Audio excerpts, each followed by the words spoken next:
Hai, selamat datang di YouTube channel KHN Learning. Kali ini kita akan belajar mengenai sintak dasar Python. Yang pertama adalah baris dan indentasi. Blok kode pada Python menggunakan tanda indentasi atau spasi. Dalam satu blok kode, jumlah spasi untuk setiap barisnya itu harus sama. Bila indentasi atau spasi dalam satu blok kode tidak sama, maka Python akan menampilkan sintak error. Nah, untuk fungsi baris dan indentasi ini akan terlihat ketika kita membuat script tentang fungsi percabangan, yang nantinya contoh dari baris dan indentasi ini akan saya bahas di video selanjutnya, yaitu tentang fungsi percabangan. Kemudian, tanda kutip pada Python. Python menggunakan tanda kutip tunggal, ganda, dan juga triple untuk menandai string. Nah, contohnya di sini kita bisa lihat, yang pertama di sini ada variabel kata. Variabel kata itu menampung nilai atau kalimat tulisan kata. Ini adalah contoh penerapan tanda kutip tunggal. Tanda kutip di awal dan tanda kutip di akhir harus sama. Jika tunggal berarti tanda kutip satu di awal ditutup dengan tanda kutip satu di akhir. Kemudian, di sini ada variabel kalimat, menampilkan tulisan atau string, ini adalah kalimat. Nah, untuk tampilan pada variabel kalimat, ini adalah contoh penerapan tanda kutip ganda. Diawali dan diakhiri dengan tanda kutip ganda atau tanda kutip 2. Berikutnya adalah di sini ada variabel paragraf. Variabel paragraf di sini untuk menampung nilai atau string dengan tulisan ini adalah paragraf terdiri dari beberapa baris. Nah, di sini adalah contoh penerapan tanda kutip triple, diawali dan diakhiri dengan tanda kutip triple. Berikutnya adalah pembuatan komentar pada Python. Nah, membuat komentar pada Python itu menggunakan tanda pagar. Nah, komentar itu tidak akan diproses oleh interpreter Python atau tidak dieksekusi. Jadi, komentar itu fungsinya hanya sebagai catatan untuk programmer untuk memahami maksud dari kode tersebut. Nah, di sini untuk contohnya, di sini kita membuat sebuah komentar yang diawali dengan tanda pagar. Nah, komentar yang kita buat di sini ini tidak dieksekusi oleh Python, jadi hanya catatan saja. Nah, jika ingin membuat komentar yang multibaris atau lebih dari satu baris, maka kita menggunakan tanda kutip tunggal sebanyak 3 kali. Diawali dengan kutip tunggal 3 kali dan diakhiri pun sama dengan tanda kutip tunggal 3 kali. Nah, di sini contohnya adalah saya akan mencetak atau menampilkan tulisan "Hello, selamat belajar". Nah, jadi yang akan tampil ketika di running adalah hanya tulisan "Hello, selamat belajar", karena komentar tidak diproses atau tidak dieksekusi oleh interpreter Python. Nah, berikutnya, variabel. Variabel adalah suatu tempat atau lokasi untuk menampung sebuah nilai atau sebuah tampilan atau sebuah data. Nah, untuk memberikan nilai pada variabel itu cukup dengan menggunakan tanda sama dengan. Nah, seperti di sini. Di sini adalah format pembuatan variabel pada Python. Yang pertama, di sebelah kiri ini kita buat nama variabelnya apa. Kemudian, sama dengan untuk memberikan nilai dari variabel yang kita buat. Setelah sama dengan, di sebelah kanannya, baru kalian tulis nilai variabelnya. Nah, ada beberapa aturan dalam pembuatan nama variabel. Yang pertama, Nama variabel boleh diawali dengan menggunakan huruf atau garis bawah atau underscore. Nah, contohnya di sini kita misalkan mau membuat variabel nama. Terus kita juga mau membuat variabel nilai. Nah, ini diawali huruf nih. Nah, huruf nama diawali dengan huruf N, nilai diawali dengan huruf N. Kemudian untuk contoh yang diawali dengan tanda garis bawah, ini nama variabelnya underscore nilaiku. Nah, untuk aturan yang kedua, karakter selanjutnya boleh menggunakan huruf, garis bawah, atau angka. Nah, contohnya di sini adalah saya membuat sebuah variabel dengan nama N3. Huruf awalnya adalah N, kemudian huruf atau karakter selanjutnya adalah angka 3, itu boleh. Kemudian, aturan pembuatan nama variabel berikutnya adalah karakter pada nama variabel itu bersifat case sensitif. Jadi diperhatikan nama variabelnya itu menggunakan huruf kecil atau huruf kapital. Kemudian aturan pembuatan variabel yang keempat adalah nama variabel tidak boleh menggunakan sintak yang sudah ada dalam Python. Contohnya seperti if, for, while, dan fungsi atau sintak-sintak dasar dari Python. Selanjutnya adalah tipe data. Data atau nilai yang disimpan di memori atau yang ditampung di dalam sebuah variabel itu memiliki tipe yang berbeda-beda. Di sini ada tipe data boolean. Boolean itu untuk menyatakan kondisi true, yaitu 1, dan juga kondisi false, yaitu 0.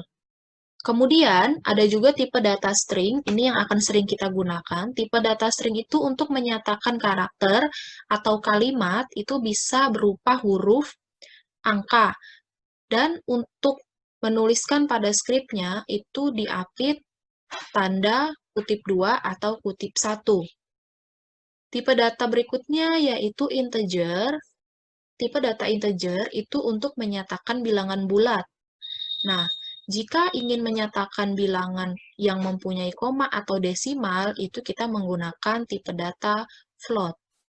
Berikutnya di sini ada tipe data heksadesimal, kompleks, list, tuple, dan juga dictionary.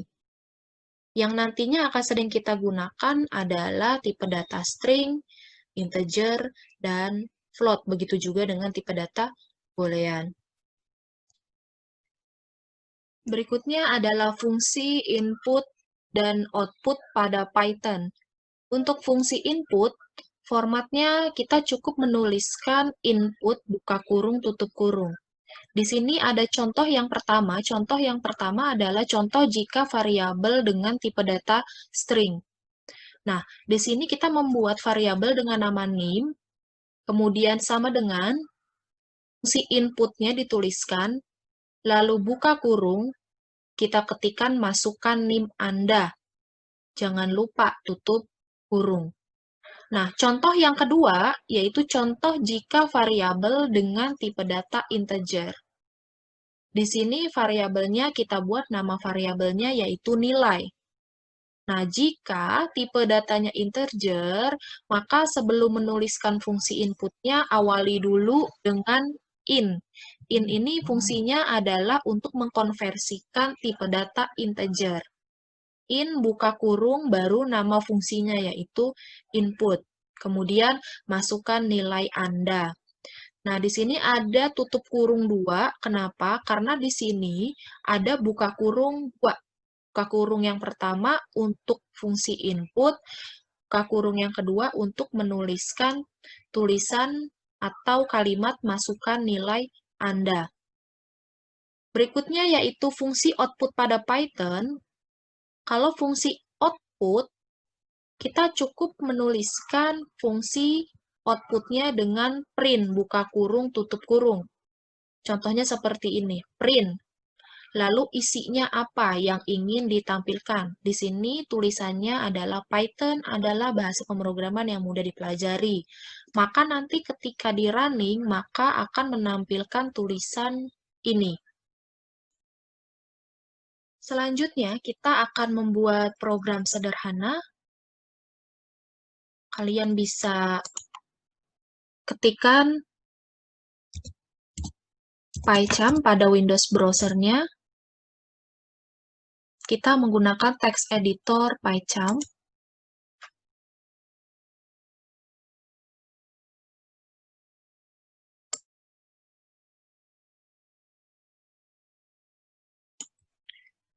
Jika sudah terbuka,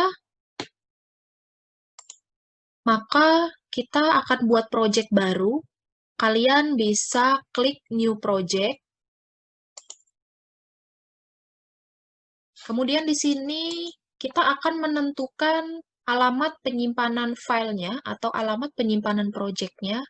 Di sini saya simpan di folder D, di folder KHN Learning, lalu ini nama filenya adalah Python Project. Jika kalian mau merubah location penyimpanannya, kalian bisa klik gambar browse yang ada di sebelah kanan.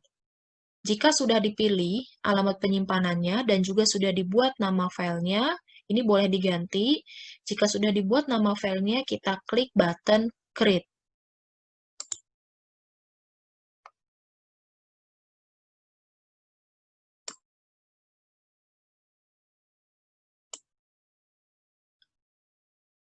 Ini untuk tampilan Python-nya. Di sini ada menu bar file, edit, view, dan seterusnya. Nah, nantinya kita akan ketikkan script-nya di text editor di sini.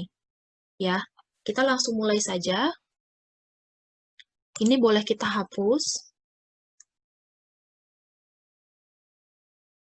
Kita akan membuat program sederhana. Di sini kita akan membuat output data nilai mahasiswa.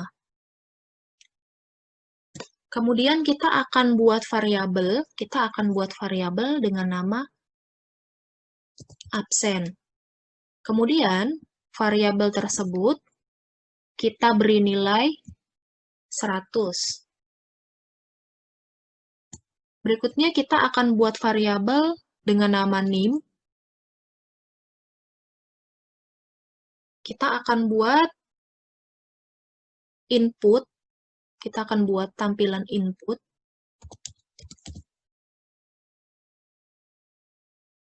Kita ketikkan fungsi input, lalu kita tuliskan masukkan name mahasiswa.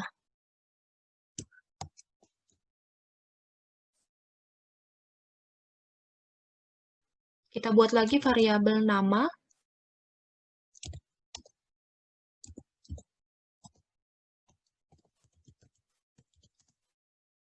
Masukkan nama mahasiswa. Kemudian kita buat lagi variabel nilai tugas.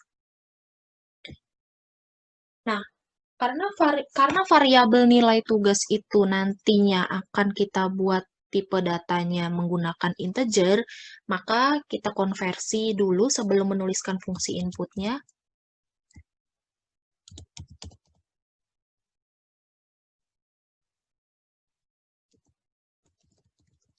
Kita tulis masukkan nilai tugas.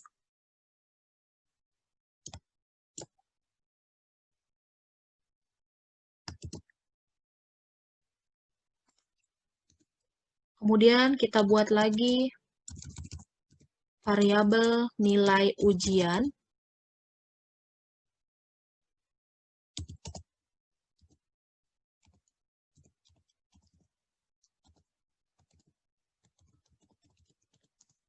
Masukkan nilai ujian. Nah, untuk inputnya, untuk script inputnya, kita hanya buat sampai nilai ujian. Kemudian, saya ingin mencetak garis. Nah, seperti ini. Untuk menandakan bahwa ini adalah script input, Nah, nantinya berikutnya saya akan buat script output. Ini adalah script outputnya. Kita tuliskan script outputnya. Name yang dimasukkan adalah, kita akan panggil variabel name yang tadi kita input di atas. Nah, sebelum kita panggil variabel name, karena variabel name ini tipe datanya adalah string, jadi kita harus mengkonversikan dulu tipe data stringnya dengan cara kita ketikkan plus str, kemudian kita panggil nama variabelnya yaitu name. Begitu juga kita akan panggil variabel nama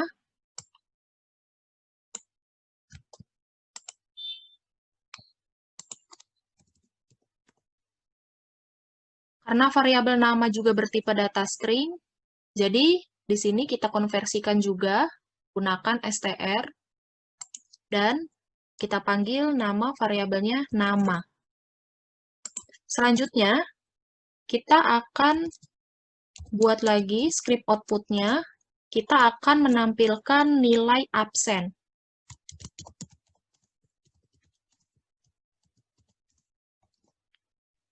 Nah, karena nilai absen ini tidak di-input, tadi kita sudah buat nilai absennya itu, variabel absen nilainya adalah 100, maka kita cukup panggil nama variabelnya saja, yaitu absen.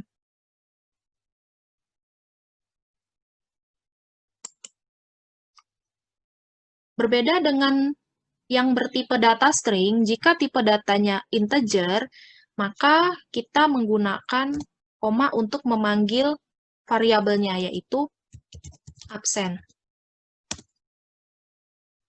Selanjutnya kita akan tampilkan juga nilai tugas dan juga nilai ujian.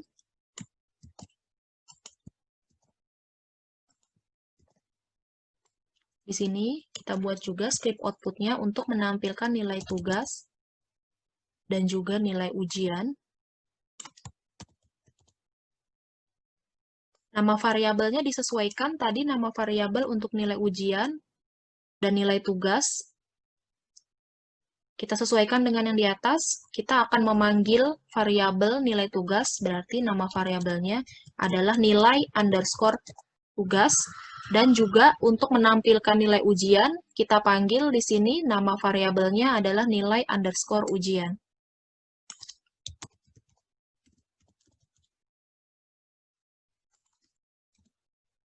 Oke, kita akan coba running. Kita akan coba running scriptnya. Ini untuk tampilannya, hasil runningnya. Di sini akan mencetak data nilai mahasiswa sesuai dengan skripnya, yaitu data nilai mahasiswa yang akan tercetak. Kemudian di sini diminta untuk masukkan nih mahasiswa sesuai dengan skripnya, masukkan nilai mahasiswa. Kita masukkan contohnya seperti ini. Kemudian setelah menginput NIM, kita diminta untuk masukkan nama mahasiswa sesuai dengan skripnya, masukkan nama mahasiswa, kita masukkan sebagai contoh. Kita juga menginput nilai tugas, misalkan nilai tugasnya kita input 90, dan juga nilai ujian, sesuai dengan skripnya, masukkan nilai tugas dan masukkan nilai ujian. Misalkan kita input nilai ujiannya 80, kemudian kita enter. Setelah di-enter, kita lihat tampilan outputnya di sini. NIM yang dimasukkan adalah 1710111. Nah, semua yang tampil di sini adalah sesuai dengan yang kita input tadi di atas. Kenapa bisa sesuai? Karena di sini kita panggil nama variabelnya satu-satu sesuai dengan output yang kita inginkan. Kita panggil variabel NIM, maka di sini akan tampil NIM yang kita input di atas. Nah, kenapa di sini nilai absen bisa tampil tanpa diinput? Diperhatikan kembali, di sini untuk variabel absen itu sudah kita beri nilai tetap yaitu 100. Tidak diinput. Tapi bisa kita jadikan output dengan cara kita cukup panggil nama variabelnya saja yaitu absen.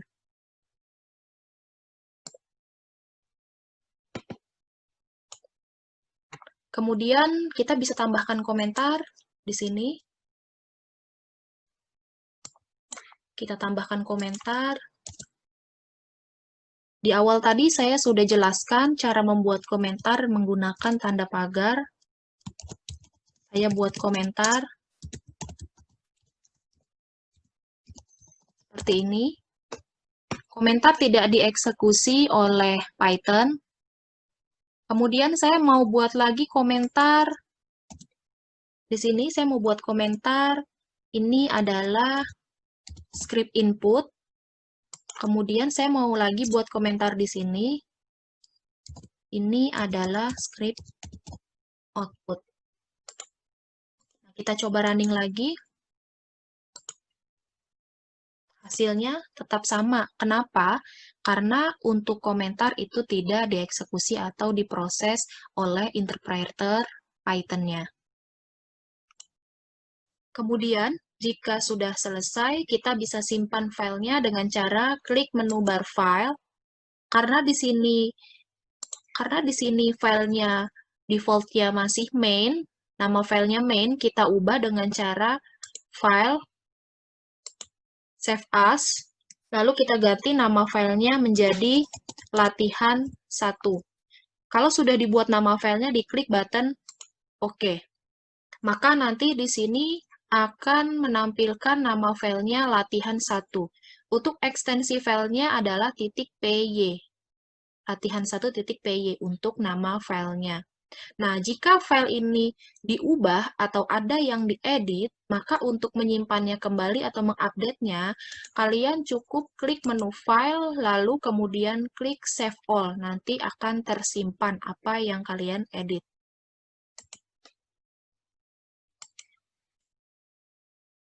Oke, sekian pembahasan saya mengenai sintak dasar Python. Untuk yang sudah menonton dan menyimak, semoga bermanfaat. Terima kasih.